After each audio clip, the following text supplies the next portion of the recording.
Hey skiers, it's Bob with SkiEssentials.com. Welcome to our 2026 ski test. Got a fun one for you today. It's the line Pescado. This is a powder ski through and through. Shape, design, construction, profile, all that stuff carries forward for 2026. We do get a new graphic, and everything about this ski just is all about deep and soft snow. There's a lot of liberty taken with the design and creativity in this ski.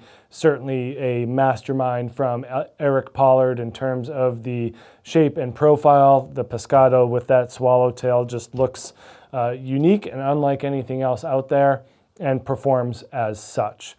So deep powder is the place to be on this ski. It actually has a smoother overall feel and can cut through crud and chop really well, especially given the lighter weight and softer flex. It is built with a Polonia wood core, so Polonia is pretty light, but it also has a little bit of stiffness to it. So we do see an interesting kind of blend of lightweight and stiffer flex. Swallowtail, this is another big story here. Really allows that longer effective edge, drops the weight from here, and then allows these wings to kind of float along and keep the ski on its intended course while delivering a smooth overall performance. More of a rearward mount point here as well. And when you get in softer snow, the snow is able to filter up through that swallowtail and kind of drop you back and really kind of make this creative surf style mentality. A lot of this borrowed from that snowboard kind of fishtail world. So filters into the ski world really well as well. But yeah, pretty cool construction in this ski. And it comes in a 180. So this is what you get. If you don't want a 180, then you shouldn't get this ski. 1,812 grams. Normally we're seeing skis that are in a 125 millimeter waist to be a bit heavier than that. Again, kind of highlighting the rare and unique nature to this ski. Another thing we see that is different from a lot of other powder-specific skis is kind of a lack of tail rocker. It's difficult to talk about skis in a traditional nature or how this compares to other skis because it is so different.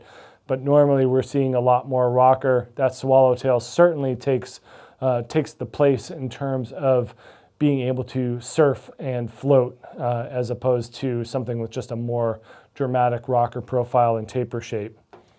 Some good positive camber underfoot, and then really long rocker in the tip. Also, just an incredibly wide and spoony tip shape here. That taper is dropped well down into the ski.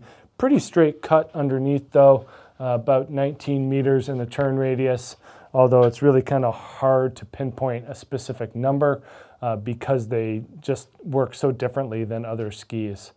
Yeah, not a whole lot going on back here. Kind of hard to envision if you were to fill in the blanks there. That taper would be brought down to about here, which doesn't seem like a lot given the current shape of the ski. But again, try to picture that blank filled in, and then that taper is brought down a little bit farther.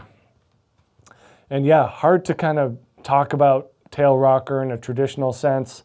The ends of this swallowtail meet up, so there's really no rocker, there's no bend down here. It's really just these tails that have a little bit of that curve to them.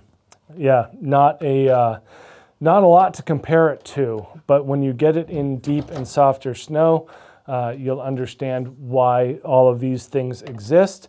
Just delivering incredibly surfy performance, like you're just absolutely floating on air out there.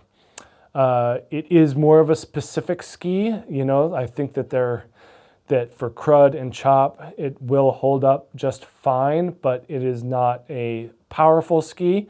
It's actually a pretty clean turner, you know, on anything smoother, but it certainly is happier in the deepest snow you can find. So if you happen to ski in an area that requires a Pescado, good for you. You've done something right in your life. You know, for most people, this is going to be a kind of a once a year or a cat skiing, heli skiing, you know, a Jackson Hole or an Alta or a Japan style ski where you really need that deep, fresh snow in order to get the best out of this Pescado. But yeah, really cool ski. Always fun to see Line's kind of dramatic take on skis, and I'm happy that we live in a world where a ski like the Pescado exists. So make sure to check this thing out here at SkiEssentials.com, and we will see you out there on the hill. Bye.